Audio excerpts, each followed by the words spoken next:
capital E, space O-M, and delete N.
And hello and welcome to Knowledge is Power Podcast Live. I'm your host, Tony Renfro, and we do this every Sunday evening at 7 p.m. We're a little late tonight, but we're a little late than never at all, okay? So tonight, my guest is the Dr. Jeffery Authur. And Jeffery is from the class of 1983. 83 from the Beaumont, Texas, a Westbrook High School graduate. Before his time there, he was at the Hebert High School. And I'll tell you what, I'll let him tell the story, and you can connect with us from there. But we welcome you all to our live streamline here on Knowledge is Power Podcast Live, and we do this every Sundays at 7 p.m. and on Tuesdays at 9 p.m. Let me let you know that Knowledge is Power Podcast Live is a platform to share important information by educating Southeast Texas African Americans communities with valuable information on health, education, financial, politics, business. And we like to visit with our local heroes and local business that is striving. So tonight, Dr. Jeffery Authur, with the author of the new book called The Color of Winning. And let's welcome Dr. Jeffery. Hello, Jeff. Hey, hello. How you doing today? Yeah, it's great, man. It's great to have you. I've been following you for a while on this book that you have been working on for a long time, and it is so it's so good to have you with us this evening. One of the things I want to ask you, and I would ask you, what inspired you to write the book, The Color of Winning, and why is it now the right time to tell the story? Because this has been 30 years, 40 years? 42 years. 42 years, yes. So what make it it's the right time? For me, it's something I've been working on for about, honestly, 30 years. Me, Jerry Ball, Joe Landry, Daryl Colbert, we all kind of talked about it. I had a lot of the film from when we were getting recruited, and I just kind of kept it, and I always kind of give them a little flavor. And it's been on my heart and my spirit to kind of give the Beaumont, the Golden Triangle, something, because nobody has won a football champion. French Tide won at the year after we did, but nobody's won one in the last 42 years. And I wanted to create something that we can give back to our community, and that's something we all wanted to do. And so the project stemmed from me, Jerry, Colbert, Coach Nolan, just talking. We've had probably about 2 years ago, we had a Zoom meeting where we discussed the initial plans. But I've been kind of working behind the scene to kind of create the story of what we wanted to perceive. And I wanted it to be different, but I wanted everybody to hear everybody's voices. And that's basically what I've been doing. Doing Zoom interviews, getting their opinions. And we've never talked about the state championship game, believe it or not, since '82. Everybody went on to their own life, doing great things. We have doctors, we have judges, lawyers. We also have some NFL. Jerry, NFL player, DC played in NFL. He's a coach, and he's coaching at the college level and high school level. So it's something we all talked about, and they kind of entrusted me to be the voice for everybody. So I've interviewed about 10 of former players to get our story out, because we want to leave something for the Golden Triangle and even our mentor in San Antonio. So to give the kids something, um, a winning way, I guess I would call it. So the color of winning came from my classmates. All the classmates, we voted on that title. Um, and we didn't know, to be honest, that Disney had the rights to our story. Um, Years ago, right after Coach Durley passed, uh, Disney actually wrote a script. I have never saw the script. Jerry seen it, Coach Nolan seen it, and Miss Durley said she had it, but she couldn't find it. So I've interviewed Miss Durley. So we just want to get the story out, and it's something I think that's important, uh, because it was different being at Beaumont Hebron and Westbrook than the way football is played today. And I wanted to capture that from all of us before we actually leave this earth and go on to greater things. So that's where it came from. Well, now I understand that, but it goes a little deeper than that. I was still around that time, and I remember you guys when you started out at Odom Middle School. Yeah, I remember Well, those. actually, I went to Assumption. And Odom used to pass by Assumption when we practice, and they'll be yelling. I'm a competitor, so I was recruited by Kelly as well. But I wanted to go where the better players were as far as on a football team, and I wanted to play for Coach Durley. So I went where the competition was, because I wanted to be a part of Hebert's. But yeah, I didn't go. Well, take us back a little bit. Take us back to your early years. What role did football play in your life growing up? How did it shape you, your identity? In the beginning, my first time, I didn't play Little League. I played at Assumption. We had 6 through 8, and to play in the 8th grade, we won the Catholic School Championship in Waco, Texas. So for me, football gave you that discipline, and because of your ability, it allotted for a lot of things. You could do a lot of things with it. So I fell in love with the sport because in my neighborhood, I kind of grew up in the South Park area, and we always competed against the older boys. So I played against the greenies in the street. So football has always been something that I think, from 79, 83, that most kids did play football in the street, play football at the schoolhouse. That's something that we all just did, and you wanted to be the best player. And that's how that soundlight actually made you who you were as far as your reputation. But go ahead. Man, we used to play in the streets. You remember that? Yeah, real talk. And the stop sign used to be the goalpost. Yeah. My neighborhood, the trees were so high, you had to throw it over the trees. So it was a little bit different. But you played with older guys. And, being one of the youngest ones at that time, I always kind of got picked first. So I could always catch the football. So they gave me an advantage playing with the older boys. And so that's where it came from, playing with the older boys. Just you could hear what from my house, you can hear Hebert's band. So you fell in love with that. You fell in love with, wanting to play for the Heber Panthers. That was all of our goals. And in the 9th grade, we wanted to be the best team Hebert ever had. And really, we were on that scope. But, other people found other things and grew out of football. But we all stayed together from 9th, 10th, and 11th. And the only game we had ever lost was against that year. Willow Ridge, Thurman Thomas beat us at the end of the game. Right. The Buffalo Bills great. I'll never forget that. And we all said as juniors that we would never feel that again, not knowing that Hebert wasn't going to be there. Yeah. No, we still thought we had another opportunity. Right.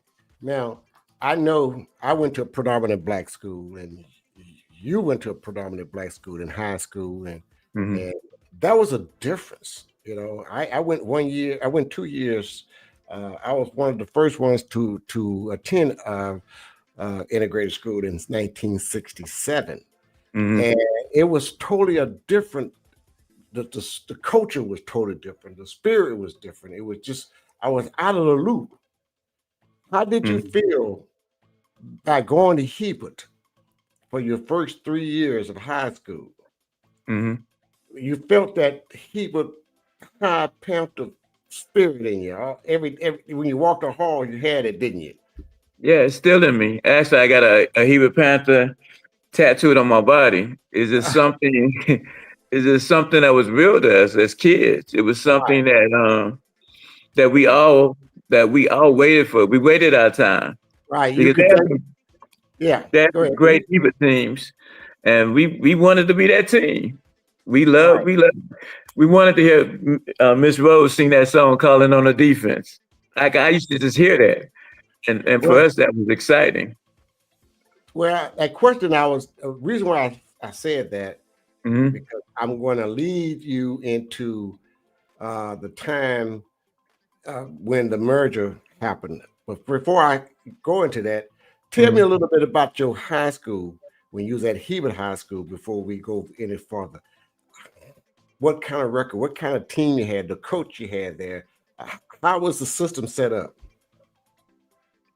You guys had a winning tradition. So how was it? How was that set up? I mean, how did it feel to be playing for that type of caliber school organization? For most of us, it was something, like I said, we all dreamed of. And we worked hard because usually what happened, most of the players that were in college that came back, they used to come out to the playing fields in the summer and work with us. And they challenged us and they made us great. Playing somebody that, I remember Vance Bedford came back and he guarded me, and they let you know that, hey, do this, and by them challenging, it made you better. So we were ready to take our place in the Hebert Panther legacy, to be honest. And we had heard about the integration. It really was supposed to happen our sophomore year. I think they were going to combine South Park and Hebert, but then the next year happened, and then we were in 11th grade, 10th grade happened, 11th grade happened. So we thought we would get away with it. We thought we would graduate from Hebert, but that didn't happen. And when it really came down, we were kind of crushed because all our lives growing up in Beaumont in the Payachi, we wanted to play for Hebert. We wanted to represent that Panther pride because that was instilled in us. And like I told you, I went to Assumption where they went to Odom. And so for me, I wanted to wear that helmet, wear that Panther. I remember going to the games, watching Lester Harper. We wanted to be a part of that tradition. And we were, but it just happened a little bit different for us. Right. So the foundation was already set. Yeah, Coach Durley he was our coach, Coach Simp, Coach Simpson, our 9th grade coach, Coach Guidry. Everybody, we went through the process. It's like a process. They had the process at Odom, and us coming in, me coming from Assumption, I picked up real quick on what they had been doing in the 6th, 7th, and 8th grade. And so they ran the same plays from that time, and it's the same plays that were being run during our high school year. I think that was one of the blessings. We was running things, and coaches could go back. Let's say we hadn't practiced something a year. The year before, we can go back to that same play, and everybody knew what they had to do because they had been running it for years. Right. And so it gave us an advantage. And so when you guys got the news of the merger, and they was going to say, okay, they said, well, they lost the case in New Orleans, the circuit court judge or whatever it was that you had to integrate, and the South Park Independent School District at that time had to integrate with Forest Park. Correct. How did you guys feel? How did you all feel like as you guys been playing together since the middle school, and now you're going to have to merge with a total majority white school, and you coming from a predominant black school? How did that feel in your spirit? We were angry. I'm just going to be honest. We were angry because we all wanted to wear that Hebert Panther uniform, and we just couldn't believe it happened our senior year. Right. So once once we knew it was going to happen, we had to look past it because now we had to, control what we had to do on a football field, on a basketball field, on a baseball diamond. So we had to control all that. So football kind of opened it up. And I think initially we had like 183 people that came out, Right. So can you share what the atmosphere was like in Beaumont during the time of the integration of Hebert and Forest Park? And how did the community react? I think, of course, we know it was divided. We know it was divided, but how did the community react? Well, because of the busing thing, they had to bus us. They had two schools they created, the Big Brook and the Little Brook.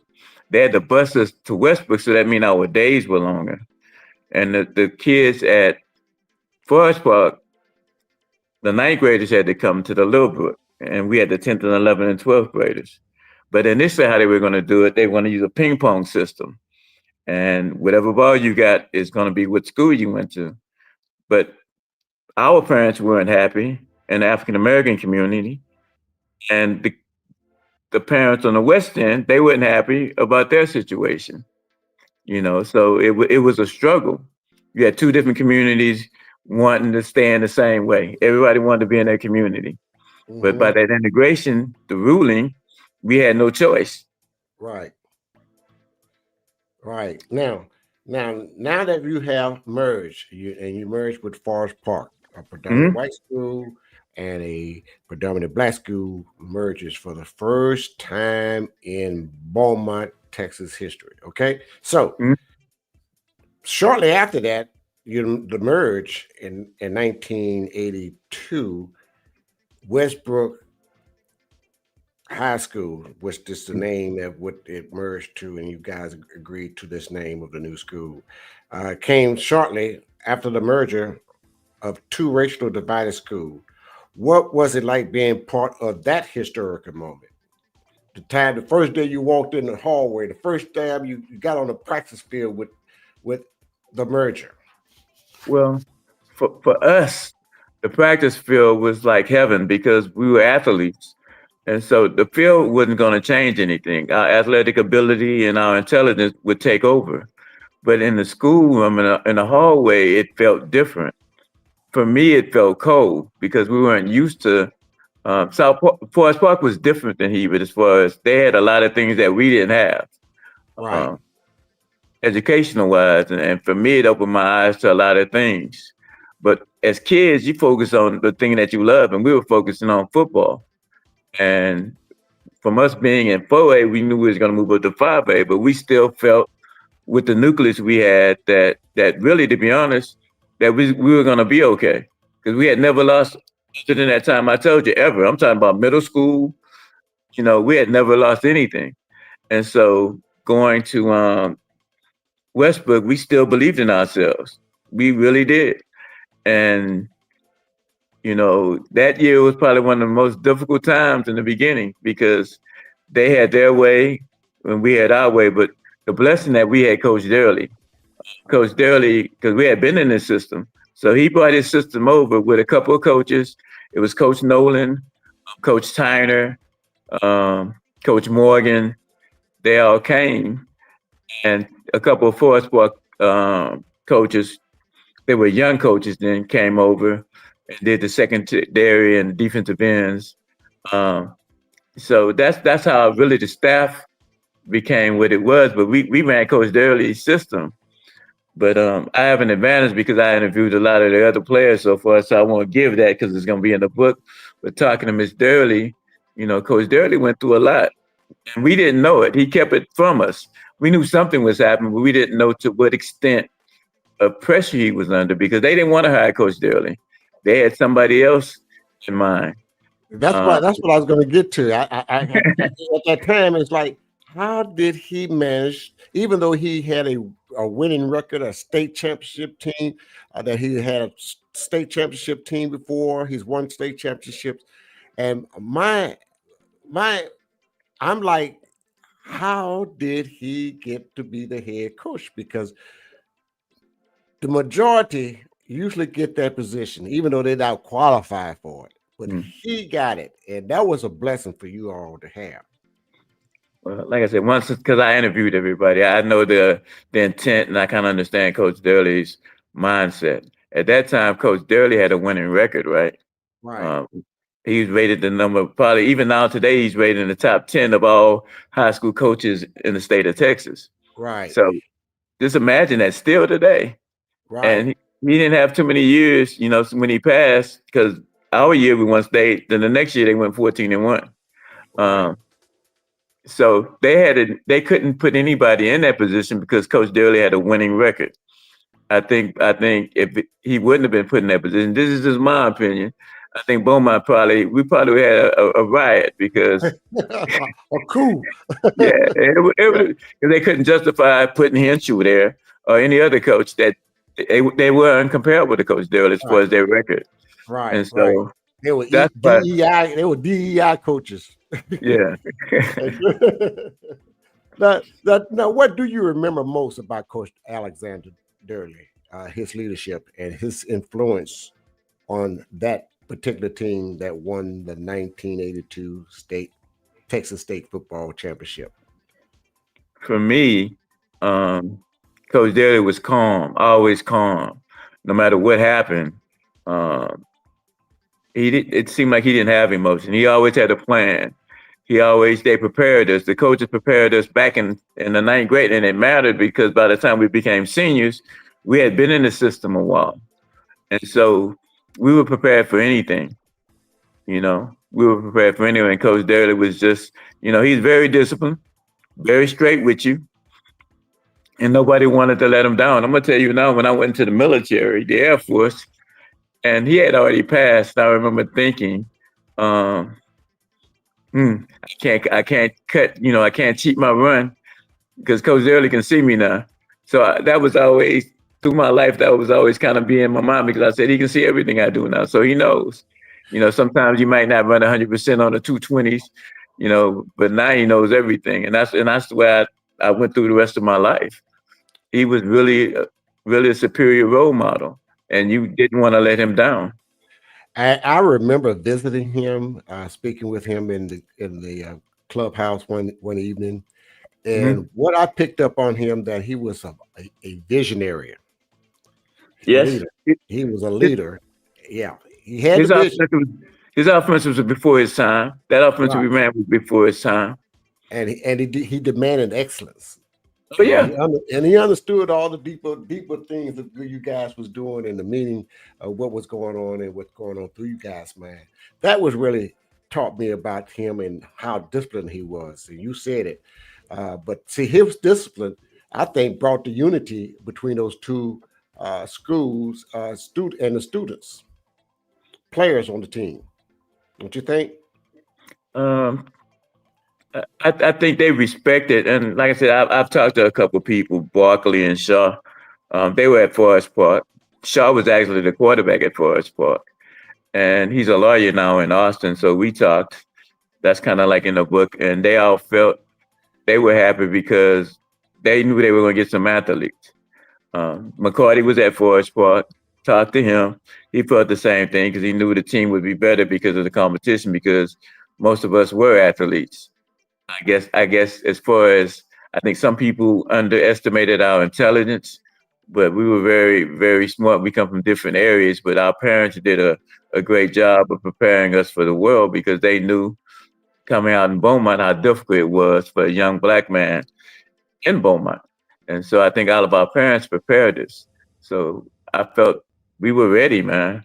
Well, you guys showed it because you guys started rough in the first half of the season and then you turned it on. When you turned it on, it was hot. You couldn't be stopped. Yeah, but it was on before. But I give a little bit of the book. Coach Durley in the beginning, my opinion now is not everybody's. He was forced to play 6 blacks, 5 whites, 6 blacks. A lot of people don't understand that. Me interviewing Ms. Durley, I understand some of the things that she told me that he talked about when he came home that I didn't know. But some of those things were, he was handcuffed. I remember different people from the school districts coming to our practice. Everybody came to our practice. Just think about 183 kids on a team in the summer. So everybody was there. Everybody wanted to see us. And by us losing, and we had never lost, that did something that made us mad, because we knew that we had the talent, what I mean? But we knew that Coach Durley was handcuffed. But then there came a time when we started winning, Coach Durley made a decision that he's going to be able to play the best players both ways, offense, defense. And Miss Durley, even when I interviewed her, she was like, yeah, he decided he was going to do it his way. And he told her one evening that I think I'm going to get fired, but I'm going to do it my way. And once he decided to do it that way, nobody could beat us, not with the talent we had.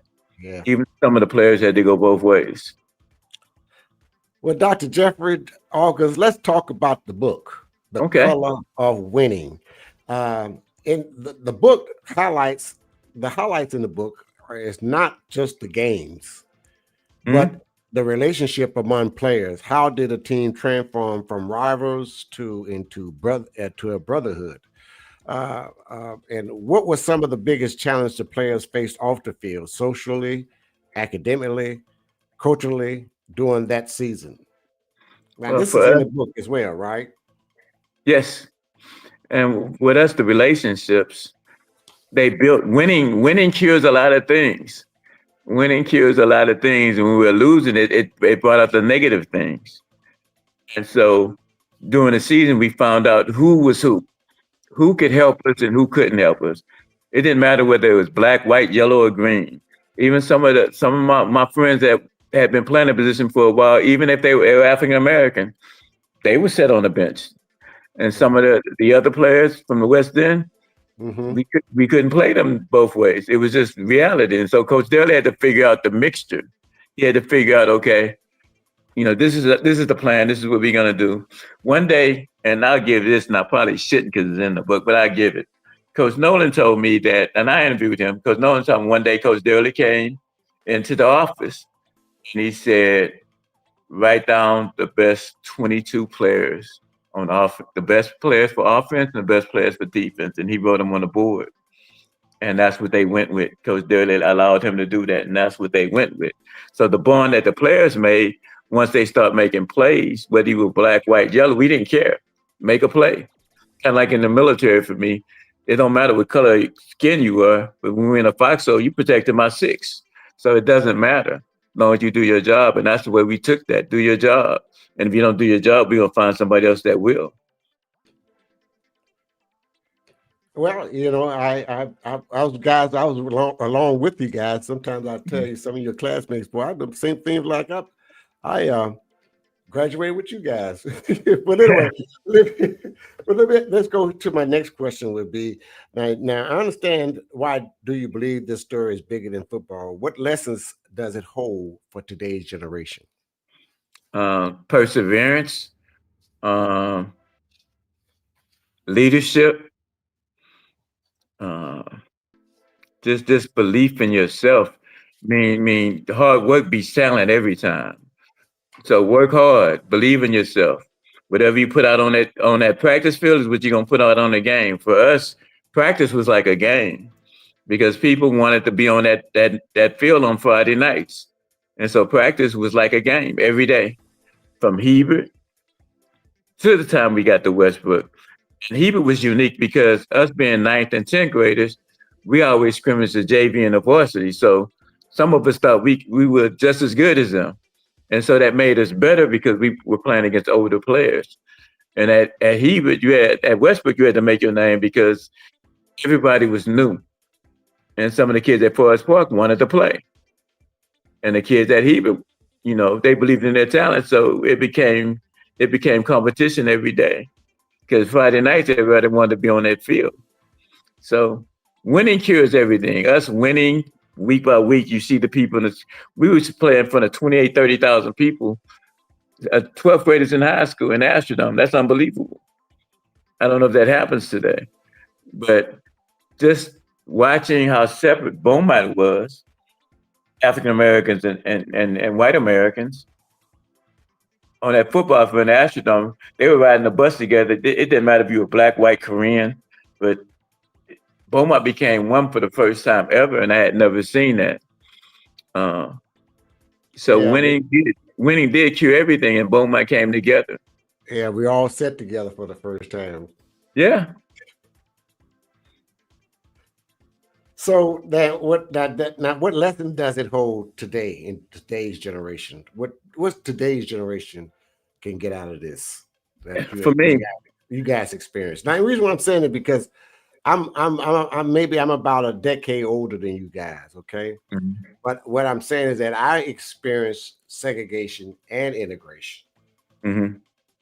Before there was integration, there was segregation. I remember sitting in the back, had to go to the back of the bus and get on the bus, city bus drive, where we need to go. We had to go in the back, get our food. You know, we invented the drive-through windows. You know, the McDonald's didn't start that. We did because we had to go through the back window to get our food back in the day. Segregation. Then we experienced. I'm blessed in my age, my group of my age. Oh, excuse me, I messed up on my words. But my age group, we're blessed to experience segregation and integration. But we're talking a decade later. You guys we were still free in integration, but we still was in the mind segregated. So my question is, what lessons can you pass along to your generation or those behind us that experience that you guys had to make adjustments? I know you guys had to change the little things that you was doing that you usually wouldn't do to make things work and come together. Well, socially, there were changes because you're talking about two separate communities, two ways of life. I mean, you know, we talk about financially too now. Financially was a big reason that they segregated. Me and Jerry Ball talked, like I said, I just interviewed him, so I have an advantage. We talked about this, and we've talked about it through years. And the interesting thing was, initially we were supposed to combine with South Park, because South Park Independent School District, you know, is right there. That's where all the oil fields is. That's where Mobile is. That's where all the Beaumont real money is, right? When they first wanted to combine Forest Park and you talking about two different school districts, Beaumont Independent School District, I think Forest Park fell in, and we were under South Park Independent School District. When they combined it, right? No. South Park and Forest Park and Heber was in one district called South Park Independent School District. But I don't think Forest Park was, to be honest. Yeah, well, Forest Park was in the South Park Independent School District. Because you look at it, okay, maybe they were. If you look at it, the way we pay taxes, right? We pay taxes. It didn't seem as though they were. Because they had more than us. They had more than us. That's right. They had and more. So what I'm trying to say is how you pay taxes in your school, right? Depends on what area you live in, correct? Right. So before, the money was over there in the West End, right? That's where it still is in the West End. It is. The money's still in the West End. but when where are the refineries? And South Park had most of the money because all the oil fields, all the refineries, and the chemical plants were in South Park Independent School District. That's the reason why Beaumont Independent School District wanted to merge with South Park so they can get that tax money. Exactly. That's my point. That's what I'm trying to kick to you. Right. So that was a big thing because everybody don't realize, you know, that brought a lot of money. Just think, I told you 28,000 people at a game back in 1982. That's a lot of people. Every game we built the Astrodome. So the schools get that money, right? Right. Forest Park wasn't getting that money because they would never go that far, right? That's right. Well, Heber was getting that money. They never left the district. Correct. Right. Well, Heber wasn't like that. But we didn't have the resources. It's the resources. Right. The resources wouldn't been sent to the money maker. Okay. Correct. And he would have been a money maker for South Park in the school independent school district in the athletic department for many, many, many, many, many years. Yes. Because they played in front of a packed house, and Forest Park and South Park played in a minimum house. I mean, they, you know, it was one time when they took the concession stand. The blacks had to brought in the most money, but they wasn't getting anything. We was getting hand-me-downs. We getting equipment from their school after they've used it, and we brought all the most money, right? Right. All right. So it helped. It when you integrated, it helped because you got to have better equipment, better books, better learning. Education was much better. Everything you needed was there that you should have had before you merged and integrated. But you know, today, you know, you look at it, that the demographic has changed so much in this city that now we are the minority, and we're still getting this. Well, we're talking about the color of the winter, the book of color of winter. I'm going to get too deep here. But let me move on to my next question. That's the way. That was the pulse of Beaumont. It was separated. You know, they believe, whites believe what they believe, blacks believe what they believe. That's real. That's reality. Mm-hmm. I remember going to Vida, Texas. 9th grade, we played Vida. And as a kid, it's unbelievable. We stopped in Vida, Texas. Two white, I'm gonna still say it correctly, two white gentlemen got on our buses with shotguns. Never forget it all the days of my life. And they said some vulgar things. We were shocked. They ended up getting off the bus. Then we ended up going to the stadium, and they had people on both sides of us calling us certain kind of names. They weren't African American. And at that time we were 14, 15. And so that was the tone of the Golden Triangle then. And so now you tell us we went to all black school, and now you're going to combine us with all white school. So they were probably reluctant. We were reluctant because we were comfortable at Hebert, and they were comfortable at Forest Park. And then when they combined us, we had to make it work. You know, we had to make, but we never thought we would lose a game. I'm going to tell you, not even one game. And so we lost to Lincoln. Never forget it all the days of my life. The last play of the game on the flea flicker. Never forget it. Vaughn threw it to Narcisse.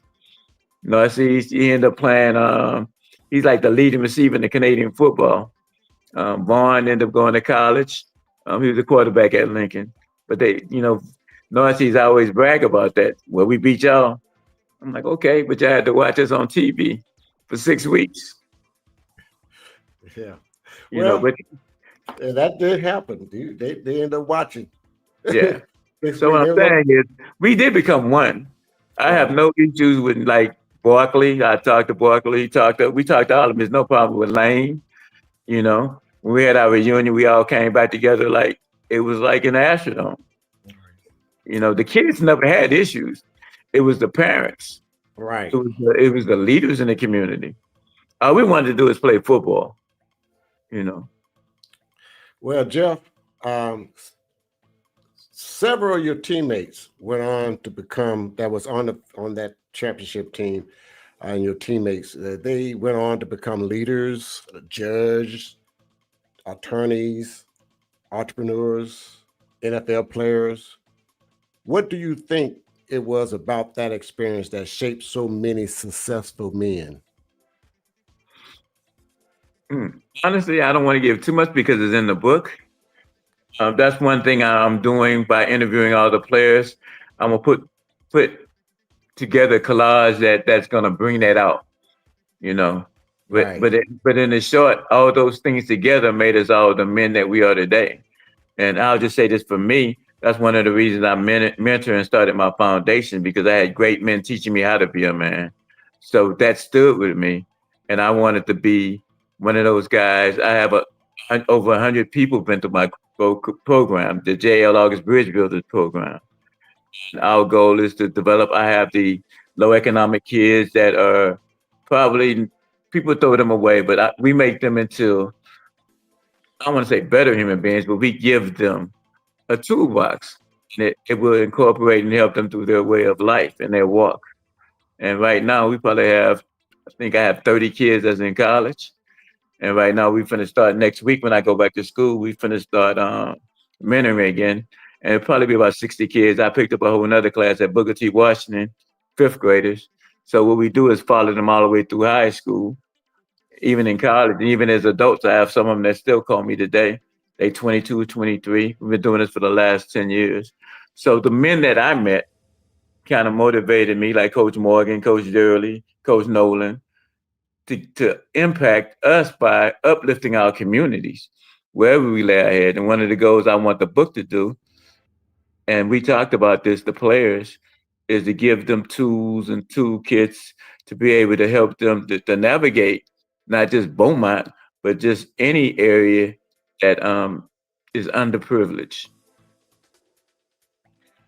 So adversities really shape you and shape a bunch of guys that was on your team, and y'all learned from early on how to handle yourself and what the goals were, because you were led, had good leadership back in those days. For now, for the listeners who are hearing about the book, The Color of Winning, for the first time, why should they get this book, Jeff? And tell them, and what do you hope they walk away with after reading it? Well, for me, and for most of us, I don't want to speak for them, but since I'm the storyteller, I was on the field, and I'm also the author, and I've interviewed almost everybody, several of us. I think we're all on the same path, that we want them to know the truth about what happened back then. We want the world to know what built us, because a lot of people don't understand the way we are, probably in whatever industry they're in. We want them to be able to give back to their community. Like my boys come back and they want to mentor in their communities. We want them to be better people. You don't get to choose whether you work with white or black or yellow. Me being in the Air Force, it didn't matter your color, because it's about defending our country. And we did that in the same way we defended, Beaumont. That's what I felt. We defended, the Golden Triangle. And the men that I know, the men that I interviewed, the men that I played with, the coaches that coached me, they were positive individuals. And it was really about winning. Never thought of losing. Like I told you, hard work beats talent every time. And that's what it's really about. No matter what you do, no matter how I turn that, whether it's in the business world, whether it's on the sports field, it's about competition, being the best you can. The Color of Winning. Go ahead. No, go ahead. You were saying, I'm sorry. That's all right. The Color of Winning, that name came from my classmates, really. And we wanted to create something that would be impactful and make change. Because the world right now, as we all know it, is very separated. We almost back to the same thing, before my time, the 60s and the 70s. That's right. And so we want the book they had two different groups of people, blacks and whites, that we came together one day, 1 year, and we made history. And it didn't matter it was about the best athletes, the best people in those positions. And that's what it's really about. It's about hard work, being the best that you can be, never giving up, perseverance. It's about uplift. I believe in that. It's about those friendships. It's about we had fun too. We were kids, so we had fun. But when it came down on that football field, we became one. It didn't matter whether it's not just us too. By them watching us, the cheerleaders came together, the band came together, the drill team came together. I think at that time, Kim Broussard was the first Black Miss Westbrook, which nobody would have believed it at the time, to be honest. But it happened. Oh, you brought me back a little bit. Everybody, we're talking about the book, that Dr. Jeffery August, the author of the color, the name is The Color of Winning. We want you to go out and purchase this book and get a chance to read it. So let me give you a summary of it at the end of this. Is that this book really is not about just a sports story. It's a life story. It's about how a community divided by race came together to achieve something historical. I hope you purchase the book, and when you read it, you walk away inspired to believe in the power of unity, resilience, and leadership, and to see that winning isn't just about the scoreboard, it's about growth and transformation.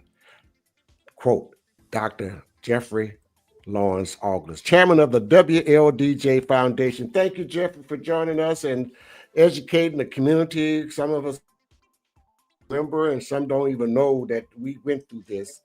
And it's been a freshening to hear. And also, I want you to give the audience, the listening audience, how they can purchase your book and details of that. And we thank you again, Jeff. Okay.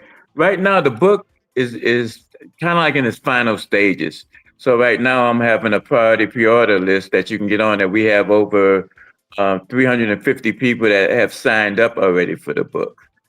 And I want to just talk about one thing before you go. The cover of the book is relevant. It talks about that perseverance. And on that play, it's a play that happened. Jerry Ball, NFL great, high school great. I remember Billy Ray was over the center, and Jerry moved them, pulled them back. And Jerry told me and Cope, I'm finna block it, be ready. And when you hear that, you're like, nah, he didn't say that. But he did. And when he blocked it, everybody was really shook. And then Dale Coleman picked it up, and I talked to him, and he said he was running. And in his head, he's like, I'm finna score. But somebody grabbed him, and he choked him, and he let the ball go. And Croce, who happens to be, he came from Forest Park, we covered it. And we ended up winning that game. And so to me, that cover is relevant because it shows me and Colbert watching and Jerry blocking it. That's where that whole idea came from. And the priority list, I will have to send out to you, Tony. Yes. I have it. But the book is not out yet. It's a priority listing that I have that I'll send out, and I'll send it to Tony so that way he can get it to listeners. But I've been putting it on Facebook, on the Heber page, on the Westbrook page, on the alumni page. But for any other user, you can get me at jeffreylawrenceaugust@gmail.com, and I'll give you that information. I'm very excited about what we're doing, what we're creating. This manifest is one of the greatest things for me. I've written one book, I've written some poetry, but I wanted to create something. It's really our legacy that people can use and read, and it makes a difference. And that's all our goal, to make a difference and uplift our community.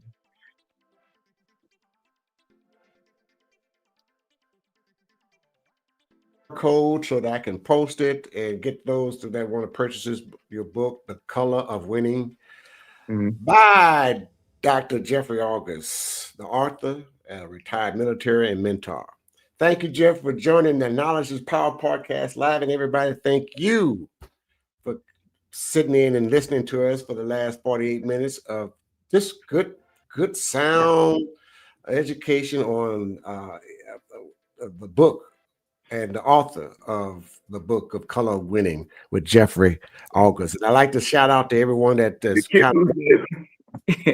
out to some of those that commented: Neola Broussard and Sharon Donata Cooper, Henry Botley, and Kim Bro Gary. She said, awesome. Been looking for a new book to read. I love this true story and history books.